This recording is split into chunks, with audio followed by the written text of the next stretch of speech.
Hello guys, Pablo here. Welcome to this new lesson.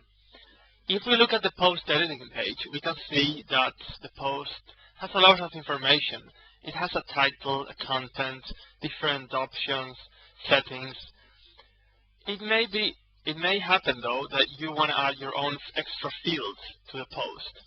For example, imagine you're building an e-shop, an online store, and you want to have certain products that are related to a post, or certain links, or a YouTube video that's part of a post.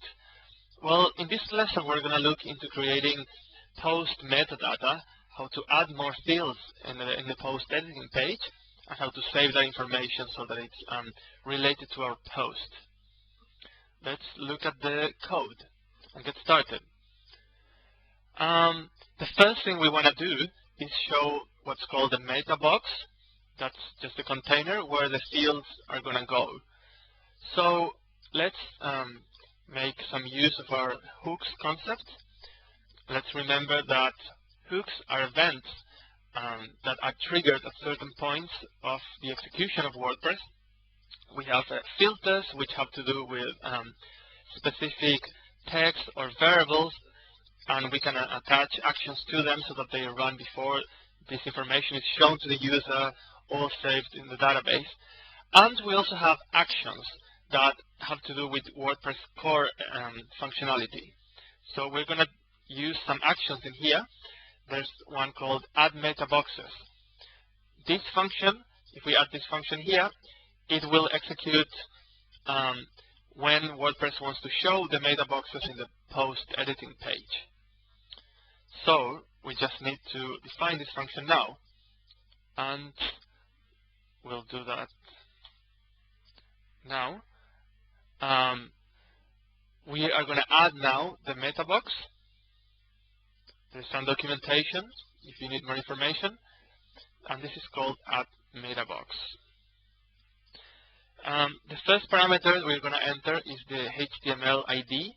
So it's just the ID of the actual box, in case you want to do some CSS or some JavaScript with it. We're going to enter the title of our box. In this case, we'll be adding a custom YouTube video to each one of our posts, and a function name that will be executed when this is created, and the type of element. It's a post. We want this to be shown on posts, not on other kinds of elements. So let's get into the meta box handler that I just mentioned above. It's this one. What this will do, it will show to the user the actual fields of this particular meta box. The field is going to be just one in this case, but you could add more fields if you'd like. All right, so I'll just start by showing the label of the field. I'll just copy from my cheating area of the screen. Here we go. So we have a label for a field with this ID, and the field is just called YouTube video. And now input type text, and I'll just copy the IDs.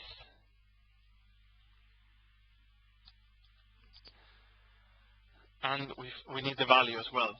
So I'm going to leave this blank for now. The value will need to be if there's already a value for this metadata, it should show it here. Let me make this clear. I'm opening this edit post page, right? And I already see the title. That's because the title has been saved previously. Well, the same thing is what we need to do here. So we need to retrieve this first. And what I'll do now, this is how you get all metadata from a post. You can get it like this. So this is get post custom, and we just need the ID. So we'll just do post ID. Post is a global variable that we can use in this case. If you were, I mean, with this you can get the post metadata anywhere in the code as long as you have the ID of the post. And now that we have that, let's just get the YouTube video, the YouTube link, and this will be value, the ID of this field. And because we could have many values, like many links, this is always an array. So in this case it's just 1, but we still need to specify 0. And as I've mentioned before, every time that you are showing something to the user, this needs to be almost automatic for you. You need to escape it, because this is something the user entered previously. We're still going to clean this when we save it, but just in case, it's just good practice to keep it always clean. And we'll just add that in here. So if we have something saved, it will show it now. So see how it shows the box with the title we added, and then it shows a label. And because I had already saved the information for this post, it's showing it. And you could just add more HTML if you want, CSS and whatnot, to modify the appearance of this. And now what we need to do is actually save it, because we're just showing it, but we're not saving it yet.